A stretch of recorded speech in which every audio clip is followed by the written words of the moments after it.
Esse é o Ancapso e nós vamos falar agora sobre a situação na Ucrânia. Hoje, dia 5 de abril, são 8 horas da manhã aqui no Rio de Janeiro, 2 horas da tarde lá em Kiev, no momento que eu gravo esse vídeo, e os russos continuam assustados com a possibilidade de um avanço ucraniano, de uma grande ofensiva ucraniana iminente nas próximas horas, nos próximos dias. Isso provavelmente é função também do próprio comando russo tentar manter os soldados em alerta, né, e motivados para continuar lá. Os russos não conseguem avançar nada, eles começam a ficar realmente sem ter o que fazer, né? Agora pelo menos eles têm a tarefa de defender do avanço ucraniano.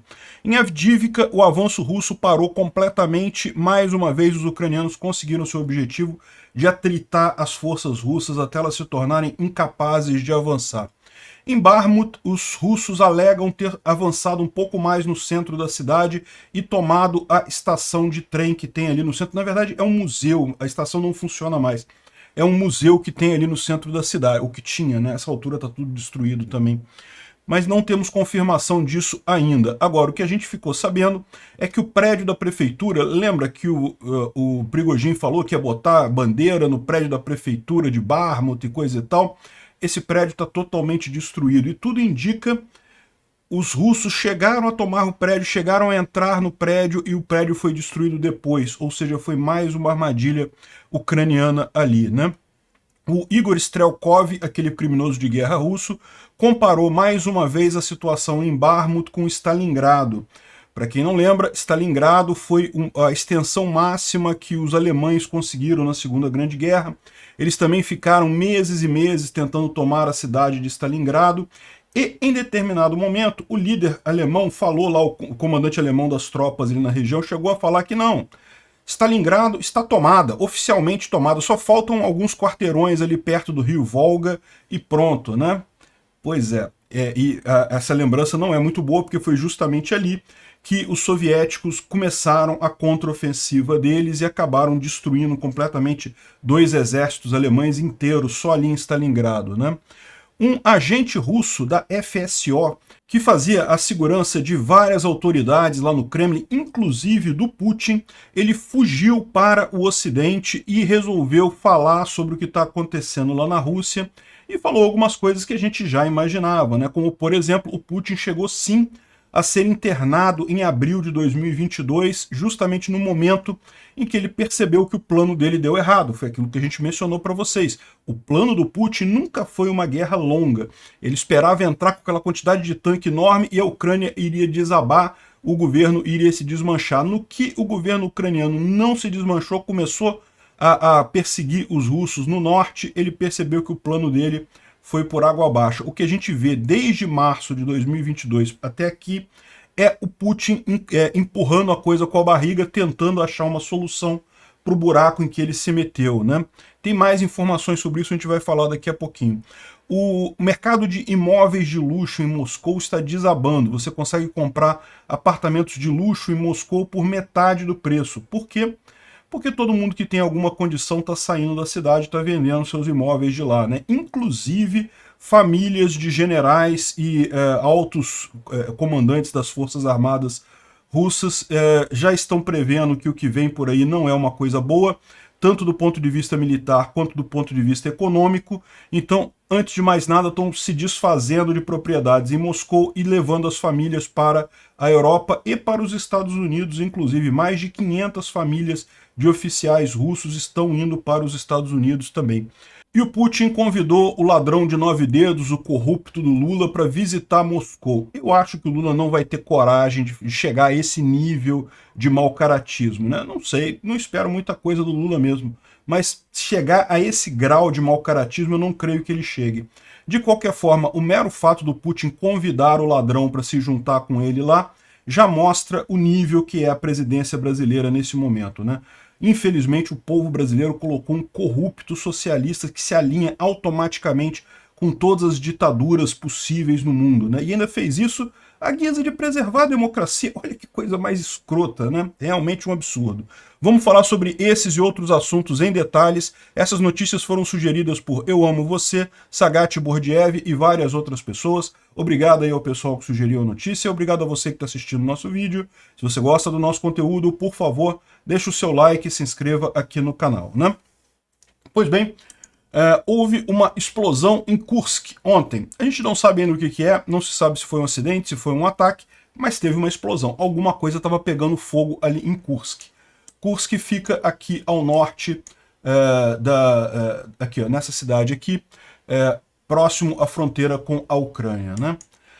A Força Aérea Ucraniana publicou essa foto aqui em breve, né, mostrando o que parece ser um míssil ar-ar americano plugado num avião da Força Aérea Ucraniana.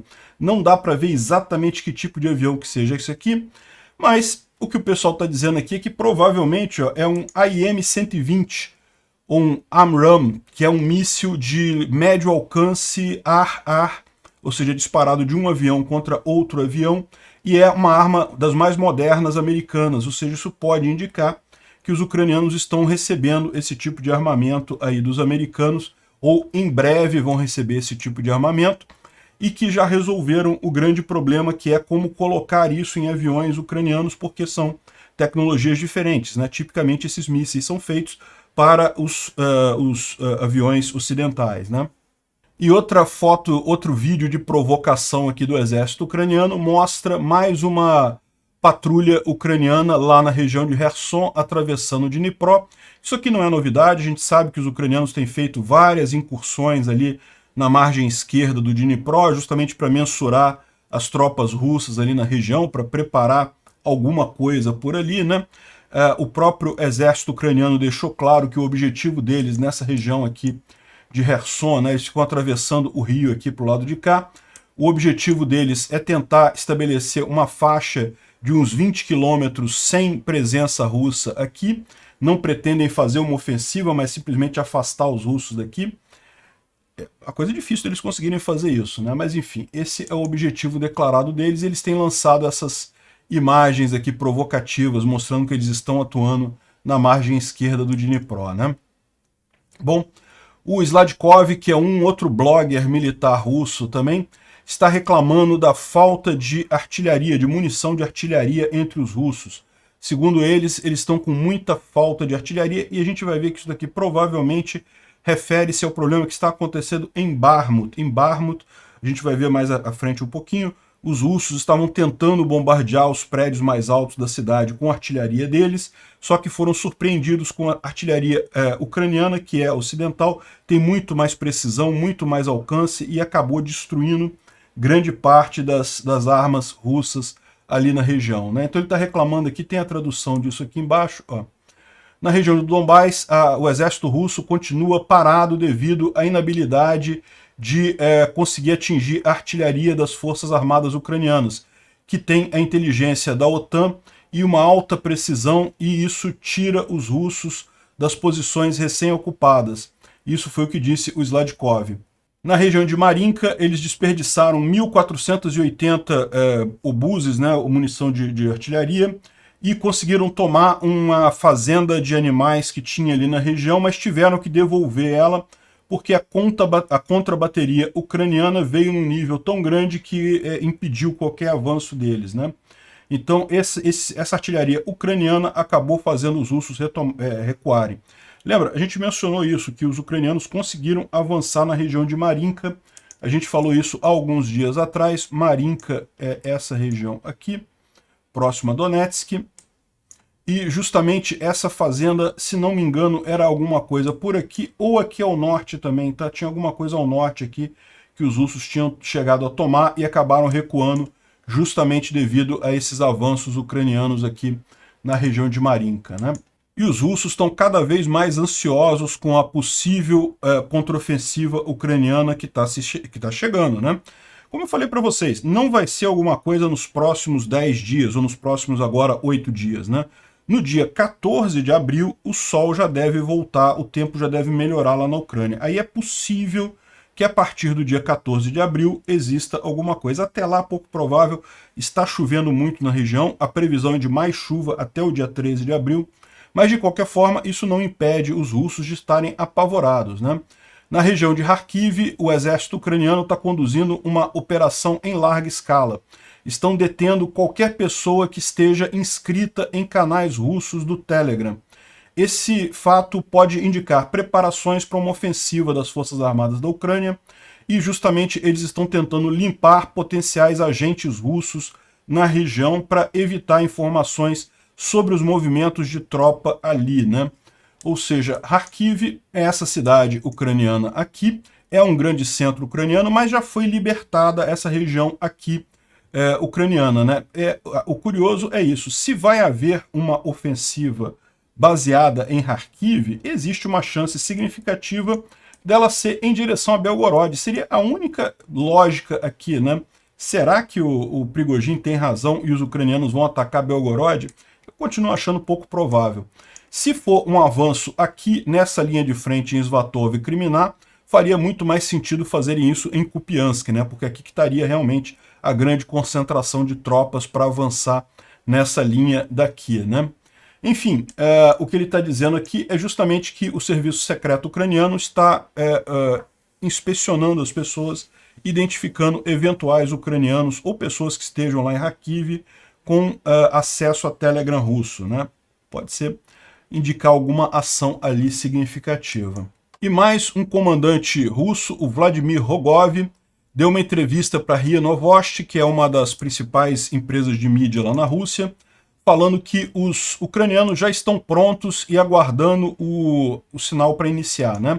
Tudo pode acontecer a qualquer momento e eles estão prontos para encontrar o inimigo em completo armamento, né? Em proteção completa, né? Ou seja, o que ele está dizendo aqui é que os ucranianos estão a qualquer momento vão fazer a contraofensiva deles, mas os russos estão preparados para isso, estão já municiados e preparados para esse avanço, né? Mais uma vez, mostra o quanto eles estão ansiosos com esse negócio, estão antevendo esse avanço ucraniano, mas, mais uma vez, não tem não deve acontecer imediatamente, é coisa mais para frente, né? E até a televisão russa está fazendo já as previsões dele para essa grande contraofensiva ucraniana, falando que, por exemplo, as forças ucranianas vão lançar um grande ataque de mísseis nas nossas tropas e instalações, mesmo na parte central da Rússia, na primeira noite. Então, quando começar a grande ofensiva ucraniana, eles vão antes atingir as tropas russas em vários lugares e coisa e tal. Quanto aos ucranianos fazerem isso, eu não tenho dúvida. De fato, eles têm feito já vários ataques à retaguarda russa. É bem possível que no dia que vai acontecer essa contraofensiva, eles façam um salvo de mísseis muito grande justamente para incapacitar o máximo possível da retaguarda russa e ainda causar confusão, né? Isso ajuda, evidentemente, no momento de avanço das tropas ucranianas. Quanto a atingir partes na área central da Rússia, eu não sei se isso vai acontecer. Mais uma vez, é uma questão que pode acontecer, né? Como a gente sabe, existem muitos agrupamentos de tropas russas nessa região aqui, que seriam, em tese, reservas usadas pelo exército russo para suprir a linha de frente, e evidentemente haveria ganho militar dos ucranianos atingirem essas reservas russas para evitar isso daqui, né? Lembrando que a hipótese dos ucranianos avançarem sobre Belgorod era uma hipótese levantada pelo Prigozhin, ninguém falou sobre isso, na verdade, do ponto de vista ucraniano, e a ideia seria trocar Belgorod pela Crimeia, né? A Crimeia é uma região difícil de você retomar, devido à geografia dela. Belgorod é muito mais rápido, então seria a ideia dos ucranianos de tomarem essa posição, essa região aqui toda, e daí usarem isso para negociar a troca pela Crimeia. Eles devolvem o território russo tomado aqui, em troca do território ucraniano tomado ali na Crimeia. Eu acho que essa ideia não vai para frente, isso é só coisa da cabeça do Prigozhin mesmo, por vários motivos.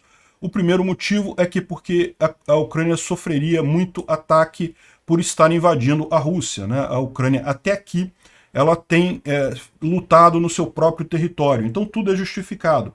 Você vai ver muitos civis ucranianos sendo mortos tropas russas, mas não tem civis russos sendo mortos por tropas ucranianas, simplesmente porque a Ucrânia está lutando no próprio país. No momento que os ucranianos avançarem em Belgorod, por mais que sejam cuidadosos, por mais que evitem danos colaterais, é inevitável que alguns russos inocentes, alguns civis vão acabar morrendo. Então é uma coisa complicada. Além disso, a ideia de trocar Belgorod pela Crimeia, eu duvido que a Rússia faça isso. Ela prefere ceder Belgorod e ficar com a Crimeia, porque a Crimeia é muito mais interessante para os russos devido ao porto de Sevastopol, né? Então não acredito nisso. E também acho que talvez lançar mísseis contra posições defensivas aqui é possível sim, justamente para enfraquecer as reservas russas aqui na região, né? Agora, uma coisa importante isso aqui mostra mais uma vez a ansiedade do pessoal lá na Rússia com esse avanço ucraniano. Bom, vamos falar de Bakhmut, que é a única região da linha de frente que está tendo alguma movimentação. Como eu falei para vocês, está chovendo em boa parte da Ucrânia nesse momento, muita lama, a lama que já estava mais ou menos secando, acabou alagando tudo de lama de novo. Então, o grosso da linha de frente continua sem nenhuma mudança, só em Bakhmut, que, segundo os russos disseram, eles capturaram a área da estação de trem de Bakhmut 1, que é essa estação que fica aqui. A gente viu há poucos dias atrás um soldado ucraniano dizendo que essa estação ainda estava nas mãos dos ucranianos, mas segundo os russos, eles tomaram essa estação agora. Isso pode acontecer. Aliás, só uma observação, o pessoal faz a observação aqui, que na verdade não é mais uma estação de trem, é um museu. Isso já foi a estação de trem principal de Bakhmut, mas já há algum tempo foi transformado em um museu. Não interessa, é uma instalação que tem ali, que estava na mão dos ucranianos, e os russos dizem que tomaram. Não temos confirmação ainda. Agora, é uma possibilidade realmente que os russos tenham tomado. A gente sabe que eles têm feito, têm entrado para o tudo ou nada nesse avanço aqui de Bakhmut, fizeram a rotação de tropas, botaram tropas fresquinhas ali para morrer mais um monte de gente, e estão seguindo exatamente nos planos dos ucranianos, né? Porque é isso que os ucranianos querem, que os russos continuem no ataque para continuarem perdendo muita gente aqui em Bakhmut, né? E por falar em perder muita gente, vocês lembram há uns dias atrás, quando o Prigozhin falou que iria hastear a bandeira da Rússia na prefeitura de Bakhmut, e que agora a Bakhmut está legalmente sob o controle de forças russas, né? Que não, já tomamos Bakhmut, já tomamos a prefeitura, então já tomamos Bakhmut, pronto, né? Agora não interessa. E aí tem duas coisas interessantes sobre isso. A primeira é que isso daqui é o prédio da prefeitura de Bakhmut, depois desse vídeo do Prigozhin, né? Então, aparentemente, e o mais curioso é o seguinte, o que o pessoal está dizendo que aconteceu, eu não tenho como verificar isso, mas o que o pessoal está dizendo que aconteceu é que o pessoal do Wagner efetivamente chegou a entrar no prédio, chegou a tomar o prédio da prefeitura de Bakhmut, de fato, estavam lá dentro, e os ucranianos fizeram a mesma coisa que eles já fizeram lá na Azov, fizeram no hospital mais ao sul da cidade. Eles botaram um monte de explosivos no prédio da prefeitura. No que os russos entraram no prédio, eles explodiram o prédio completamente, destruíram o prédio da prefeitura completamente e mandaram mais um monte de wagneritas prestar conta com o diabo, né? Então, aparentemente foi isso que aconteceu mais uma vez, e o Prigozhin não vai conseguir colocar a bandeira dele no alto do prédio, porque o alto do prédio agora não existe mais, né? O Reporting from Ukraine traz até uma visão justamente do que está acontecendo e por que de novo os russos agora estão desacelerando em Bakhmut, né? Como a gente falou para vocês alguns dias atrás, os russos fizeram troca de tropas, né? Fizeram rotação de tropas, começaram um avanço muito forte para tentar acabar com isso, tomar Bakhmut realmente, e conseguiram avançar alguma coisa. Só que para isso eles tiveram que trazer a artilharia deles muito perto da cidade, justamente porque a artilharia russa não tem grande precisão. Então qualquer ideia deles, como a luta está muito perto, né, ou seja, as tropas russas estão muito próximas das tropas ucranianas, a artilharia tem que estar perto para conseguir atingir os ucranianos e não os russos, né? É o que a artilharia russa quer, né? E como a artilharia soviética ela é muito antiga, pouco precisa, eles precisam botar essa artilharia muito perto da linha de frente para conseguir isso. E aí o que os ucranianos fizeram?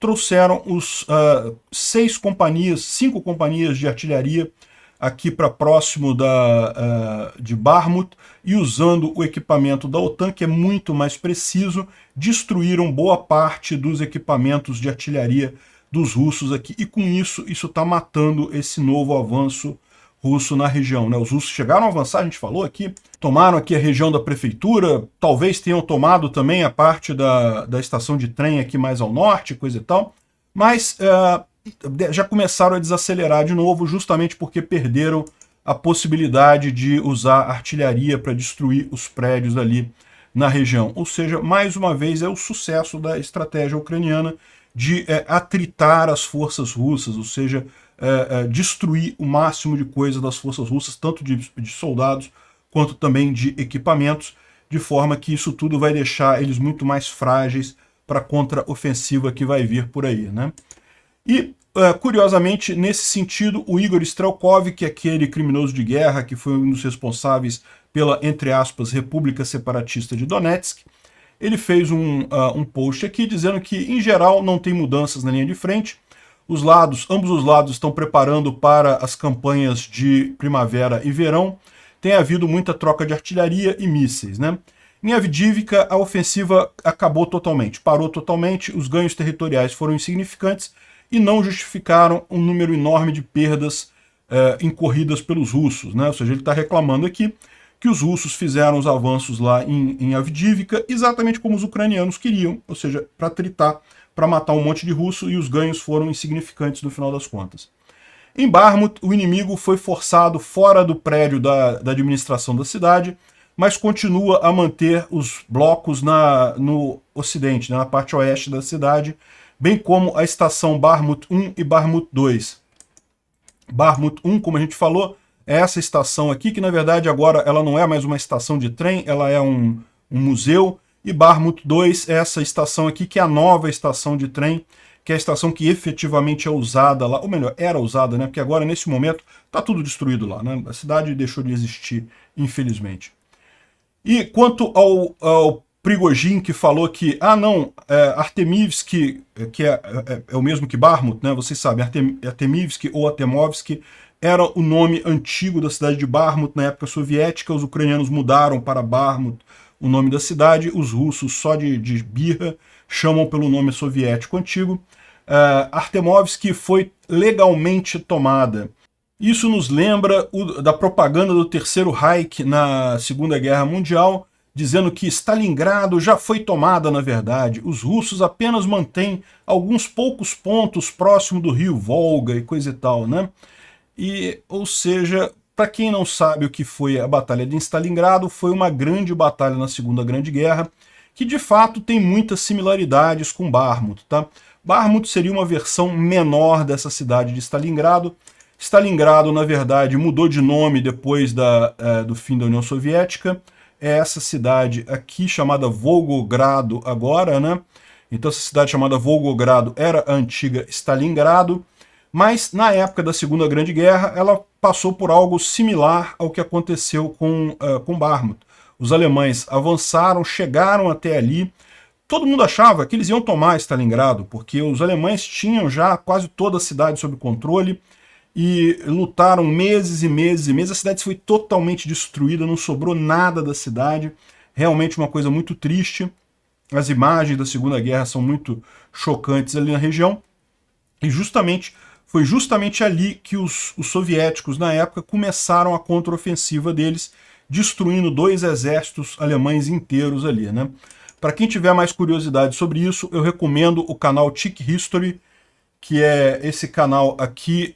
O rapaz é até um libertário inglês, e ele ele tem uma série, olha só, uma série extremamente detalhada, que ele vai dia a dia da Batalha de Stalingrado, o que foi feito cada dia, cada ordem que foi dada, cada posição que foi tomada pelos alemães, depois retomada pelos soviéticos e coisa e tal, posicionamento dos exércitos todos, e dá para ver aqui ó, que realmente os alemães cercaram as tropas soviéticas, aqui faltava poucos quarteirões da cidade aqui no final para conseguir totalmente tomar a cidade, né? E no entanto, Os russos ou soviéticos na época fizeram exatamente o que os ucranianos estão fazendo agora, atritaram as tropas alemãs, destruíram muita coisa, muito equipamento, muito pessoal. Quando as tropas estavam bastante fracas já, eles iniciaram a chamada Operação Uranus, né? Que foi justamente a contraofensiva aqui na região de Stalingrado, em que 2 exércitos alemães, 2 exércitos nazistas foram encurralados aqui, ficaram presos e acabaram sendo dizimados, né? O 6º e o 4º exército alemão foram destruídos completamente na Operação Uranus. Fala sobre ela mais aqui embaixo. Aqui, ó. Tá vendo? Formou um pocket aqui, formou uma... aqui, Stalingrado, né? Os alemães estavam tomando a cidade, os russos vieram por fora aqui, ó, e fizeram a Operação Uranus e mantiveram aqui, destruíram o 4º exército russo e o 6º aqui também nessa região de Stalingrado, né? E foi daqui que começou a ofensiva russa, que retomou tudo e chegou em Berlim e acabou destruindo toda a frente oriental dos alemães, né? Vale muito a pena o canal do Tech History, tá? Recomendo muito, o cara realmente tem uma visão bem interessante. Bom, o Instituto para o Estudo da Guerra, ele fala aqui sobre a tentativa russa de fazer a ligação com Belarus, né? Isso é uma coisa que já existe desde o fim da União Soviética. O Putin, mesmo antes do Putin, quando era o Boris Yeltsin, já havia negociação com o Lukashenko para unir os 2 países, né, fazer uma grande união e coisa e tal, mas o Lukashenko ele fica numa jogada de que ele faz as coisas, mas não vai muito à frente, ele não quer, na verdade, fazer isso, né? Ele fica querendo negociar justamente porque ele consegue sempre alguma concessão russa, algum dinheiro russo prometendo se unir à Rússia, mas nunca conclui isso daí.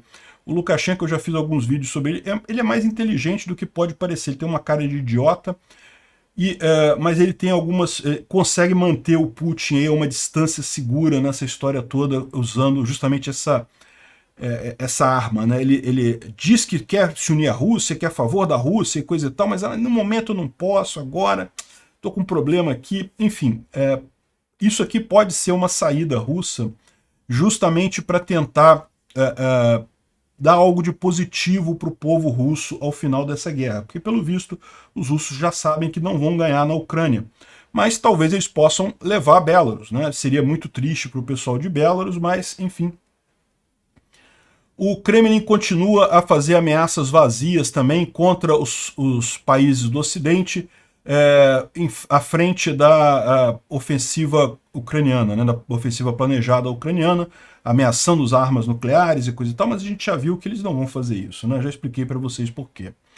E o grupo Wagner, o Prigozhin particularmente, está aumentando a resposta em relação à morte do Vladlen Tatarsky, né, aquele blogueiro russo que acabou sendo morto lá em São Petersburgo. A gente vai falar um pouco sobre isso, porque parece que teve um grupo terrorista russo que assumiu a autoria do atentado. Vamos ver se isso realmente faz sentido, né? O Prigozhin respondeu a esse negócio dizendo que vai aumentar o evento que eles faziam ali, que era um evento para apresentar nacionalistas russos e coisa e tal. Ele vai tornar isso um movimento social que luta contra ameaças externas, né? E, finalmente, o Kremlin continua com seus esforços para tentar assegurar ao público russo de que no problema da economia não tem problema. A Rússia conseguiu se superar, conseguiu fazer tudo internamente, a nossa economia está indo muito bem, obrigado, e coisa e tal, mas não é o que dizem alguns indicadores. A gente vai falar isso daqui a pouquinho, né? Bom, só uma observação, o Zelensky está com a Zelenska lá em Varsóvia, lá na Polônia, foram visitar. Essa é a 3ª visita do Zelensky fora da Ucrânia desde o início da guerra. Então ele foi aos Estados Unidos, foi à Inglaterra e agora a Polônia. São justamente os principais países, né, que apoiaram a Ucrânia desde o início dessa guerra. Então são esperados aí mais acordos e coisa e tal, enfim.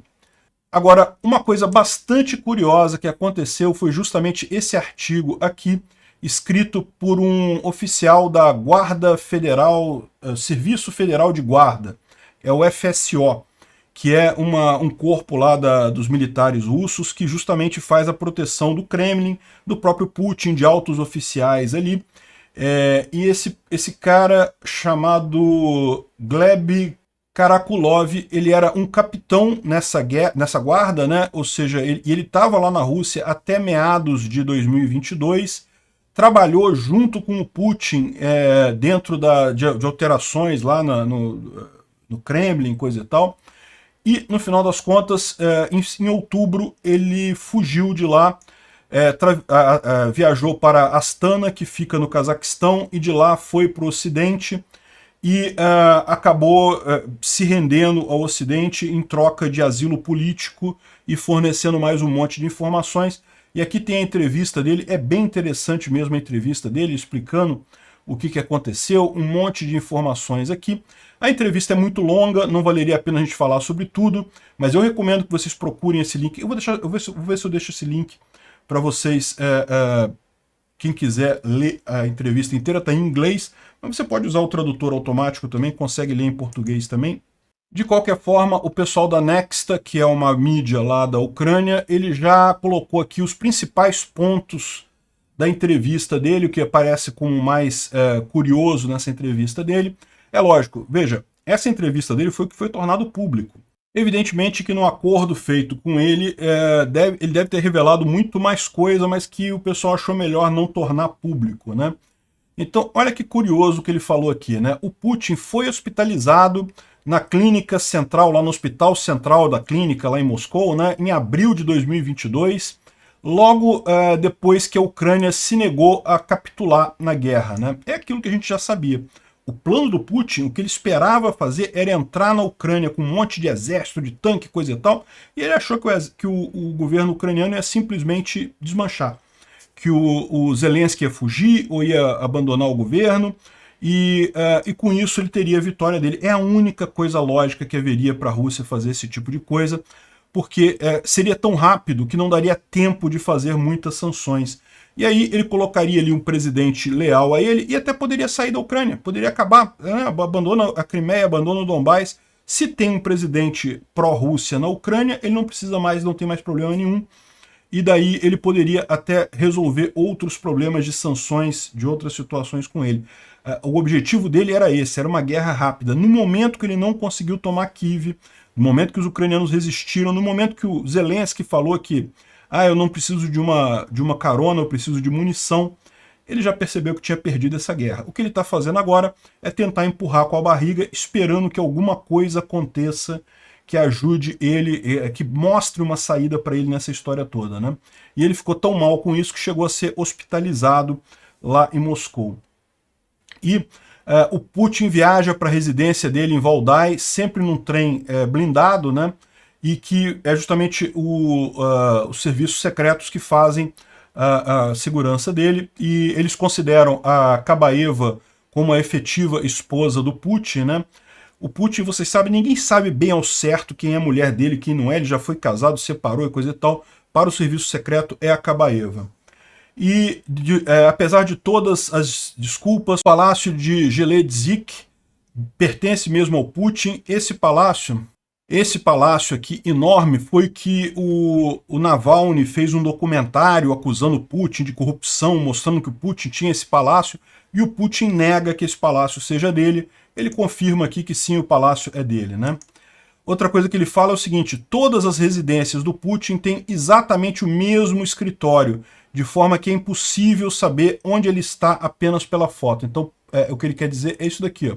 Tá vendo essa imagem aqui dele numa mesa, com o Windows XP aqui rodando no micro, o micro com uns alto-falante velho pra caramba, uma coisa que chega a ser patética, aqui uns telefonão antigo.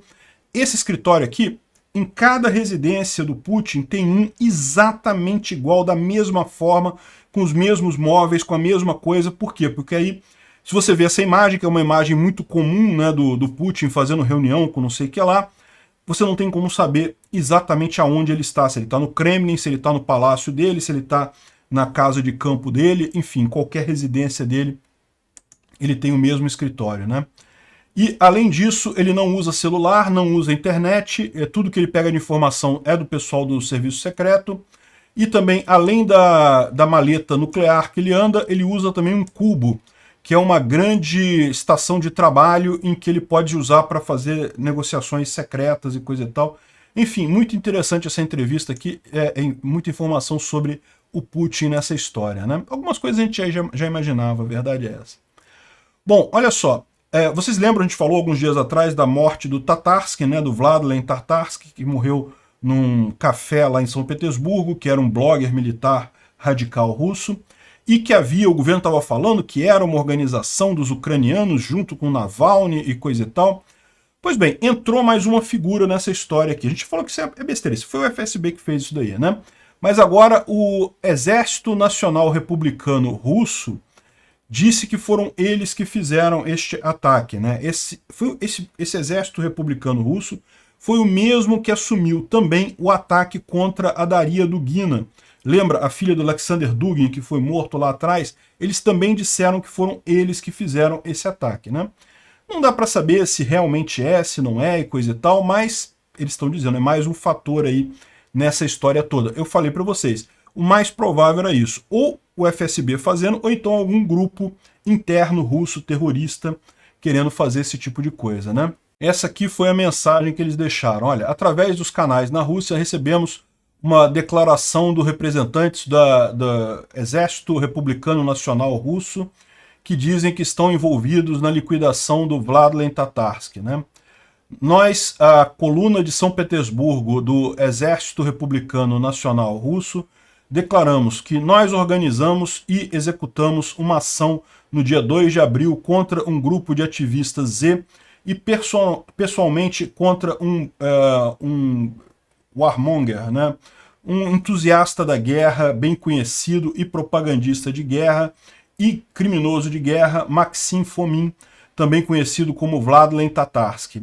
Essa ação foi preparada e executada por nós de forma autônoma.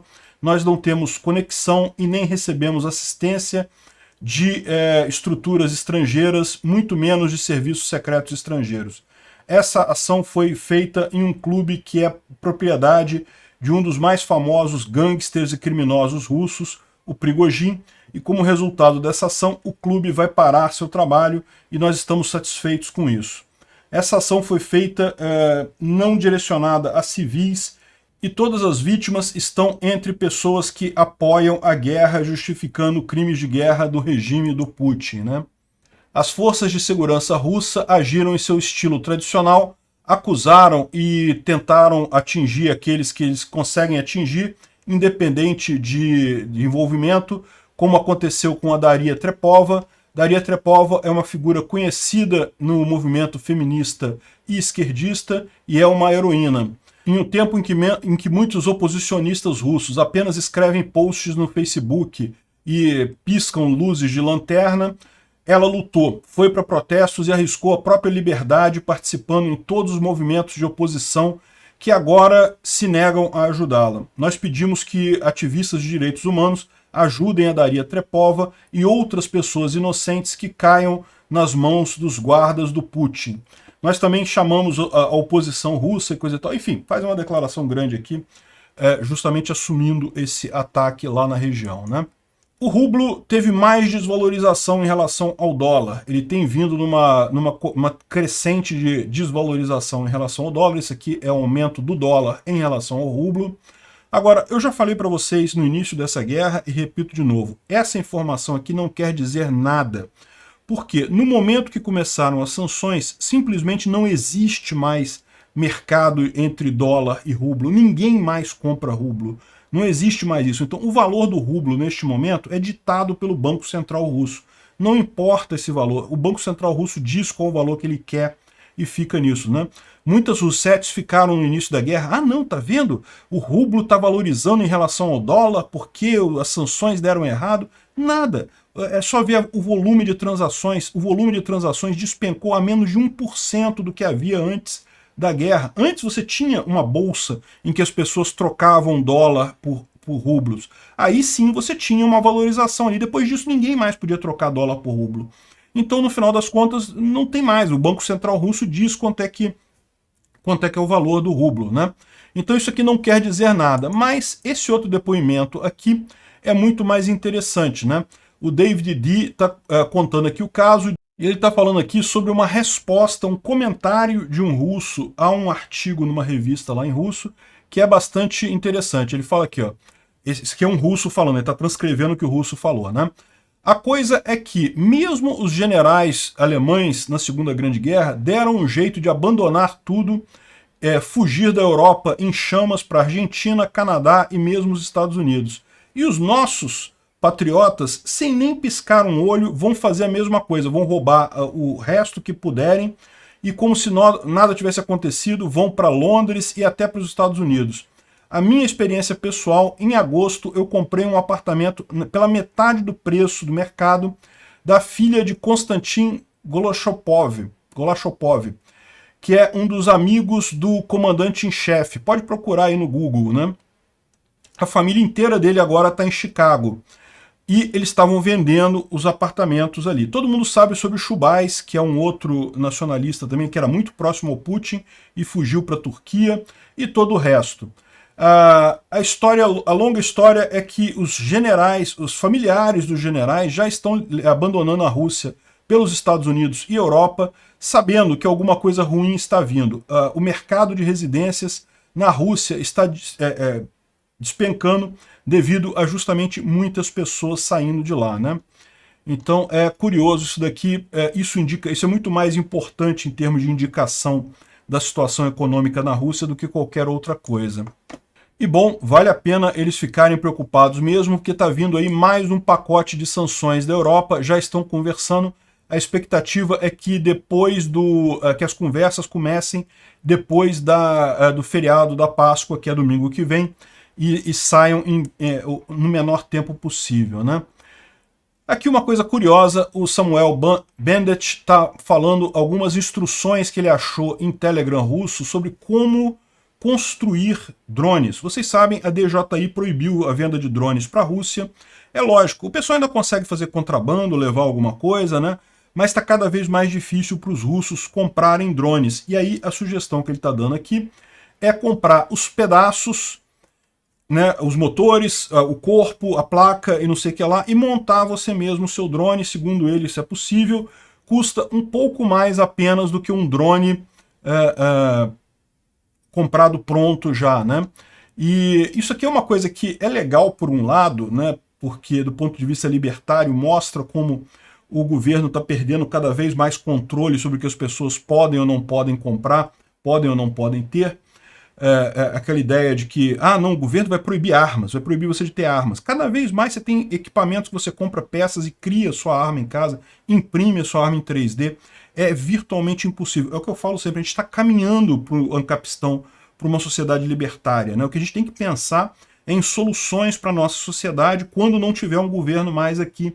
Como é que a gente vai resolver o caso da pessoa que tem arma e fica maluca e sai atirando nos outros, coisa e tal? A gente tem que resolver esses problemas sem um governo, sem uma lei proibindo arma, que isso é uma besteira, sempre foi, e vai se tornar cada vez mais uma besteira, né? Então ele explica aqui que os drones podem ser montados de forma muito simples com peças que você ainda consegue comprar no mercado lá na Rússia, né? Enfim, por outro lado, isso mostra como realmente fica difícil até as sanções americanas aos russos nesses aspectos assim.